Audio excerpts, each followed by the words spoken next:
And that's the background. It was a long one, but I think that some of your other questions in there. That's awesome.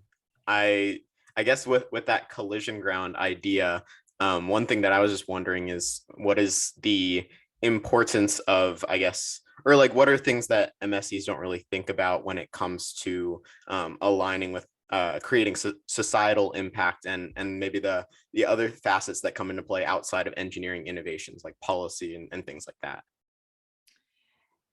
Creating impact is you have to have courage to look at what you're doing and say, this is my baby, this is my research, and I've spent all my time into this thing, and I'm saying that I'm going to make a better, I don't know, test for XYZ or a better biosensor, etc., with this material, which is my baby material. It's, I don't know, it's graphene, it's whatever it is. Look at it with courage and say, maybe this is not the best application for this, or maybe there are other ones that are doing the same thing. A lot of times people get so wrapped up in what they love, and I've done the same thing, where you do not see that there are many other things that are doing the same exact thing, but they're not as sexy, they're not as hypey,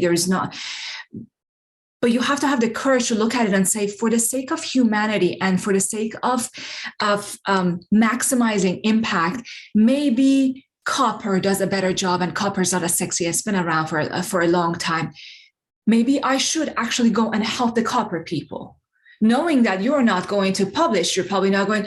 The problem is that that's not how people look at this. If you want to look at impact, get outside of your own field and look at it objectively of what is really the impact. And another part of that is that some of us in more on the fundamental layer, as opposed to application wise, experimental side, we are not taught to actually think about what impact something has.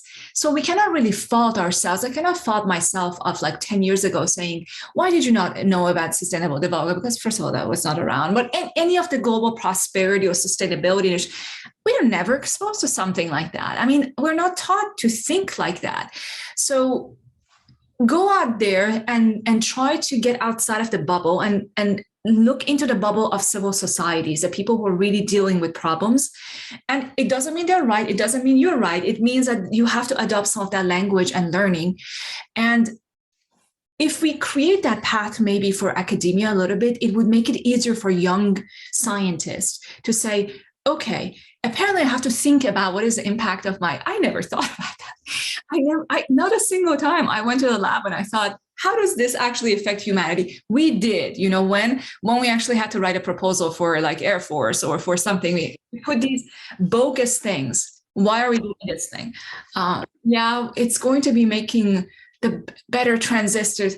If I had done just a little bit of research outside, I would have known that silicon is already doing that. And this stuff that I'm talking about and I'm putting in our proposals sound fantastic, but it comes from a place of not knowing what the other piece of industry are doing. So majority of people that actually talk in academia, a lot of them, especially the young scientists, they don't look outside to see what is the state of commercialization, that some of those things that they actually put in these proposals already exist. And if we start thinking from the very beginning, trying to solve a problem that really exists instead of inventing a problem so that our solution fits into it, we would be able to align it much better with impact, as opposed to us creating it after 3 years and saying, okay, now I have to fit it into something. I have to shove it into something and advertise it as this is the best thing in the world. And at that point, you've spent so much time and energy into it.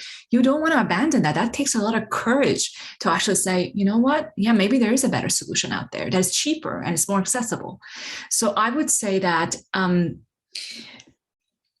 get outside of the bubble of academia, look outside in civil societies, look outside of people who actually are doing something within this framework of sustainable development. UN SDGs is a very good framework of looking at it saying, okay, how does it really help? And be courageous to look objectively at what you're doing. If you want to, there is absolute value in fundamental science that you do stuff for the sake of exploration. there is no reason why you do something. You say, interesting, have absolutely no idea what to do, but we're going to do this thing. And I have no, we had, and during PuzzleX, we had one of our speakers was one of our scientists in Pablo Herrero from MIT, who you might have seen if you're in science and material science with the twisted bilayer graphene and the twistronics. He was talking about how he has no idea what this is going to be used in. And he is okay with saying that. People ask him, well, what is this going to be used in? He says, no idea. I don't know. And a lot of those science, a lot of things that have gone into our phones and everything, these are the things that were done for the reasons that are not practical. It was just, let's just see what happens to electrons when we do this thing. And then decades later, you have an application for it. Thank you for watching this segment of the It's a Material World podcast. For the full episode, the link in the description. We'll see you soon. And in the meantime, go change the world.